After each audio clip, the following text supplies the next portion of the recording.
O sol no sertão de Pernambuco não nasce. Ele explode, ele arde. E eu, Virgulino Ferreira da Silva, nasci sob esse sol, na fazenda Vila Bela, em Serra Talhada, no dia 4 de junho de 1898. Minha mãe, Maria Lopes, era a fortaleza silenciosa que tecia a paz em nosso lar. Meu pai, José Ferreira dos Santos, era um homem de pulso, que trabalhava a terra e criava o gado com a dignidade que só a lida ensina.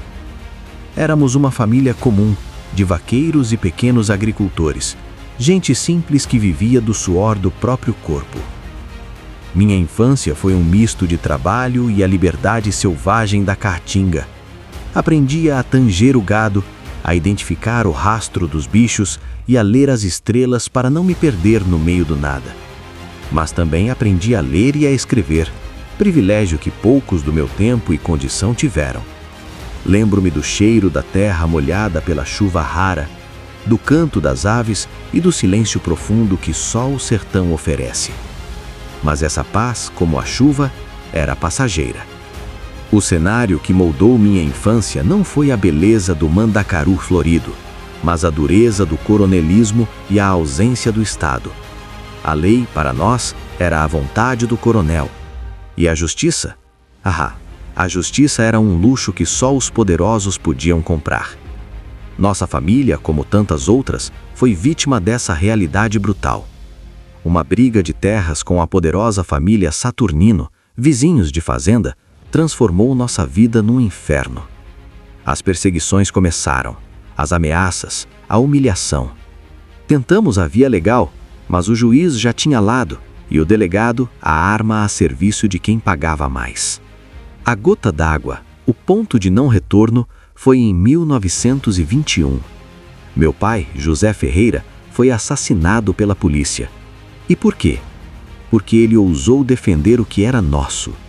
Ali, ao lado do corpo ensanguentado de vô José Ferreira, eu senti que o mundo tinha morrido para mim. Aquele dia não só perdi meu pai, mas também perdi minha inocência, minha fé na lei dos homens. Eu, Virgulino, o filho de agricultor, morri. E dele nasceu o espectro que assombraria o sertão. Nascia Lampião. A partir daquele momento, a vingança não era apenas um desejo, era uma necessidade, uma dívida de sangue que a caatinga exigia que fosse paga. Eu não nasci líder. O que me fez erguer foi a revolta, a injustiça que corroía a carne e a alma do sertanejo. Acompanhei meu irmão mais velho, Antônio Ferreira, e meus irmãos Livino e Ezequiel na fuga para o cangaço. Juntamo-nos ao bando de Senhor Pereira, um cangaceiro respeitado. No início eu era mais um fuzil, mas a cada confronto, a cada estratégia de fuga, a cada tiro certeiro, minha fama crescia. Minha mira era infalível e minha inteligência para a guerra de guerrilha impressionante. Meu apelido, Lampião, não demorou a surgir. Numa noite de tiroteio intenso, em meio à escuridão da caatinga, eu atirava tão rápido e incisivamente que o cano do meu fuzil superaquecido brilhava como um lampião. Foi um dos meus companheiros que gritou: "Olha o Lampião, o homem que ilumina a escuridão com bala." O apelido pegou, e com ele, a lenda. Minha vida no cangaço era um nomadismo constante. Dormíamos com um olho aberto e o outro no rastro da volante, a polícia, que nos perseguia implacavelmente. A caatinga era nossa casa, nossa protetora e nossa juíza. Conhecíamos cada vereda, cada toca, cada riacho seco. Nossa rotina era ditada pela necessidade de sobreviver e de fugir. Comíamos o que a terra e o povo ofereciam: carne de bode, rapadura, farinha, feijão. Quando dava um gole de cachaça para espantar o frio da madrugada e a tristeza da solidão. Meu temperamento era uma mistura explosiva. Eu podia ser generoso ao extremo com os necessitados e cruel como um animal ferido com quem nos traía. A vida no cangaço te ensina a ser rápido no gatilho e mais rápido ainda no julgamento. Não havia tempo para indecisão. Eu não nasci lobo solitário. Meu bando era minha família, meus irmãos de sangue e de destino. Tive companheiros de luta que se tornaram lendas. Corisco, o Diabo Loiro, um dos mais temidos e leais. Sua ferocidade em combate era incomparável e sua lealdade inabalável. Ele era meu braço direito e muitas vezes meu espelho na brutalidade do cangaço. Moderno, outro líder dentro do bando, conhecido pela sua coragem e por ser um exímio atirador. Volta Seca, embora jovem, sua bravura e sua capacidade de adaptação o fizeram notável. Dadá, companheira de Corisco, uma das mulheres que, junto com Maria Bonita, marcou a presença feminina no cangaço, mostrando que a força não tinha gênero. Luiz Pedro, Cansanção, Barjão, Gato, cada um deles tinha sua história, sua ferida, sua razão para estar comigo. Eram homens que, como eu, foram empurrados para as margens da sociedade. Mas o cangaço não sobreviveria sem uma rede de proteção, os chamados coiteiros. Eles eram a nossa logística, a nossa inteligência. Fazendeiros, pequenos comerciantes, padres e até mesmo figuras políticas de algumas cidades nos davam abrigo, comida, munição, medicamentos e, o mais importante, informações sobre o movimento das volantes. Por que faziam isso? Havia os que nos ajudavam por medo, temendo minha fúria e a retaliação do bando. Mas muitos nos protegiam porque viam em mim não um bandido, mas um justiceiro. Eu era o único que punia o coronel que explorava seus empregados, que dava esperança ao pobre que nada tinha. Em várias ocasiões, ajudei famílias em necessidade, distribuí dinheiro em feiras, paguei dívidas de gente humilde. Houve até casos de fazendeiros que me pediram para intervir em disputas, pois confiavam mais na minha justiça do que na dos tribunais. Essa dualidade, de terror e de esperança, era o que me sustentava e me fazia um símbolo. Minha trajetória é um fio tênue entre o bem e o mal, entre a caridade e a crueldade. Lembro-me claramente de uma ocasião em Piranhas, Alagoas, em 1929, quando cheguei na feira e vi a miséria do povo. Saquei algumas moedas de ouro e distribuí entre os mais necessitados, pagando a conta de alguns na venda local e garantindo que as crianças tivessem algo para comer. Minha intenção não era só ganhar simpatia, era aliviar a dor que eu mesmo conhecia. Em outro momento, soube de uma viúva que o seu filho estava muito doente e o patrão se recusava a ajudar. Fui até a fazenda do homem, conversei com ele e a ajuda apareceu, acompanhada de um aviso para tratar bem seus empregados. Também era conhecido por patrocinar festas e bailes em alguns povoados, onde o dinheiro corria solto e o povo se divertia, esquecendo um pouco a dura realidade. Mas não se enganem, o sertão não perdoa a fraqueza. A traição era meu maior inimigo. Se um coiteiro me vendia para a volante, a faca de ponta não pedia licença. A vingança era rápida e exemplar, para que o recado chegasse a todos. Ataques a cidades como Mossoró, no Rio Grande do Norte, em 1927, foram marcados pela violência. Embora fomos repelidos pela coragem do prefeito e da população, que armou trincheiras e nos recebeu a bala, o rastro de destruição e terror ficou. Em outros ataques, o saque e a violência eram a tônica, especialmente quando encontrava resistência ou quando me sentia afrontado. A cabeça do inimigo decepada e exposta era um aviso, um lembrete do que acontecia com quem cruzava meu caminho. Essa dualidade me tornava um enigma. Para uns, um demônio, para outros, um santo, mas para a maioria, eu era simplesmente Lampião, o homem que, à sua maneira, trazia a ordem num mundo sem leis. A vida era uma sucessão de embates, fugas e a vigilância constante, até que o destino me trouxe um oásis. O ano era 1930. Eu estava acampado próximo à fazenda Malhada da Caiçara, no povoado de Queimadas, Bahia, quando a vi pela primeira vez. Ela era Maria Gomes de Oliveira, mais conhecida como Maria Bonita. Sua beleza era como a flor de mandacaru, rara e resistente. Ela era casada com um sapateiro chamado Zé de Neném, em Paulo Afonso, mas seus olhos gritavam por uma liberdade que a vida no arraial não podia oferecer. Nosso encontro foi um relâmpago.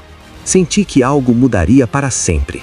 Ela era forte, decidida e me olhava com uma coragem que poucas mulheres tinham. Eu sabia que a chamavam de mulher de bandido, mas para mim ela era a rainha do meu reino. Maria Bonita foi a primeira mulher a ser aceita no bando e sua chegada mudou a rotina do cangaço. Trouxe um toque de civilidade, uma preocupação com a estética, com as roupas, com os perfumes, mas também trouxe um peso maior, a responsabilidade de proteger quem eu amava. Com Maria, meu coração, antes endurecido pela luta, encontrou um porto. Ela me deu uma filha, Expedita, que para sua segurança foi entregue a coiteiros para ser criada longe do perigo do cangaço. Esse foi um dos maiores sacrifícios que fizemos, mas a vida de uma criança não merecia a incerteza da nossa existência. As volantes, entretanto, não nos davam trégua. Lideradas por tenentes como João Bezerra, Zé Rufino e o temido volante de Massapé, eles nos perseguiam por todos os cantos do Nordeste. Sergipe, Alagoas, Pernambuco, Bahia. Tentativas de captura eram constantes. Lembro-me de ter escapado por pouco em diversas ocasiões. Uma vez, em 1934, em Poço Redondo, Sergipe, a volante cercou um coito, mas com minha agilidade e conhecimento do terreno, conseguimos furar o cerco, deixando os policiais a ver navios. Outra vez, em 1937, na fazenda São Francisco, Bahia, fomos surpreendidos à noite, mas a astúcia e a coragem do bando nos permitiram escapar, não sem antes travar um tiroteio feroz. Eu era o vento e ninguém conseguia me prender, ou assim eu pensava. O ano era 1938. O governo de Getúlio Vargas estava determinado a erradicar o cangaço, custasse o que custasse. Minha cabeça era o maior troféu. As perseguições se intensificaram, os coiteiros estavam sob pressão, e a traição, como um bicho sorrateiro, rondava cada vez mais perto. No dia 28 de julho de 1938, estávamos acampados na Grota de Angicos, no município de Poço Redondo, Sergipe. Eu escolhi aquele lugar por sua dificuldade de acesso, uma espécie de fortaleza natural, rodeada por espinhos e rochas. Havia uma pequena fonte de água fresca e a vegetação densa oferecia bom esconderijo. Era um lugar que eu julgava seguro. Mas o inimigo, às vezes, está mais perto do que imaginamos. Um coiteiro, Pedro Cândido, sob a promessa de dinheiro e proteção, ou talvez sob tortura, entregou nossa localização. Ele sabia de cada detalhe, cada rota, cada costume nosso. Ainda era madrugada. A névoa da noite sertaneja começava a se dissipar e os primeiros raios de sol tentavam romper as nuvens. O silêncio do acampamento, onde muitos de nós dormiam profundamente, seria quebrado de forma brutal. Cerca de 48 policiais, da volante de Alagoas e Sergipe, sob o comando dos tenentes João Bezerra e Aristides Piauí, haviam se aproximado sorrateiramente. Eles montaram um cerco perfeito, sem que nenhum de nossos sentinelas percebesse. O primeiro som foi o estrondo. Uma rajada de metralhadora, seguida de incontáveis tiros de fuzil, rasgou a quietude da madrugada. Não houve aviso, não houve chance. Eu dormia em minha rede ao lado de Maria Bonita. Meu gibão, meu chapéu, meu fuzil Mauser, tudo estava ao alcance da mão, mas não tive tempo. O som era ensurdecedor. O cheiro de pólvora invadiu o ar. Gritos de "pega o lampião", "morre, cangaceiro", se misturavam aos gritos de dor dos meus companheiros sendo alvejados no sono. A confusão era total. Eu pulei da rede, tentando alcançar meu fuzil, mas o corpo não me obedecia tão rápido quanto a mente. Vi Quinta-feira cair, seu corpo retorcido no chão, enquanto seu sangue manchava a terra. Ouvi os urros de Moderno, baleado, tentando reagir, mas a chuva de balas era implacável. Vi Gato tentar se erguer, mas foi atingido por diversas vezes, tombando sem vida. Era uma chacina, não um combate. Meu coração se apertou quando meus olhos encontraram Maria. Ela também tentava se levantar, mas foi atingida no peito por uma bala certeira. Seu grito, um som deslaraçante que jamais esquecerei, ecoou mais alto que o barulho dos tiros em minha mente. Eu quis ir até ela, ajudá-la, mas meu próprio corpo estava paralisado. Era como se a caatinga inteira estivesse caindo sobre mim. Meus companheiros caíam ao meu lado, um a um. Os gritos de dor se transformavam em silêncio. Eu tentei me proteger, rolando para trás de uma pedra, mas já era tarde demais. Senti um impacto forte no lado direito do peito, uma dor lancinante que me jogou ao chão. Depois outro, e mais outro. As balas perfuravam minha carne, meu gibão, meu chapéu, meu fuzil Mauser. Tudo estava ao alcance da mão, mas não tive tempo. Enquanto meus olhos se fechavam, vi as figuras brutais dos volantes se aproximando, suas faces desfiguradas pelo ódio e pela vitória. Ouvi o barulho das facas, o som macabro de metal cortando a carne. As cabeças de meus irmãos, de minha Maria, seriam separadas de seus corpos, levadas como troféus, expostas em cidades por todo o Nordeste. Uma humilhação final para o rei do cangaço e sua rainha. Aqui jaz Virgulino Ferreira da Silva. Bandido? Sim, fui. Herói? Para muitos também. Eu fui o produto de um estado ausente, de um sertão abandonado, de uma miséria que corroía a alma do povo. O cangaço não foi um crime para mim, foi uma resposta. A única resposta que a vida me deu para não morrer de fome, mas morrer de bala. Minha morte em Angicos não foi o fim do homem, mas o nascimento do mito. Minha lenda ecoa ainda hoje nas veredas da Caatinga, nas cantigas dos violeiros, nas histórias contadas sob o sol causticante. Minha reza hoje, enquanto a alma se desprende do corpo, não é por mim. É pelo povo do sertão que ainda sofre com a seca implacável, com o descaso dos poderosos, com a falta de oportunidades. Que o chão rachado que tantos de nós regamos com o suor e o sangue, um dia floresça em abundância. Que nenhum menino precise trocar a enxada pelo fuzil para ter o que comer. Que nenhuma menina precise entrar no cangaço para ter voz e liberdade.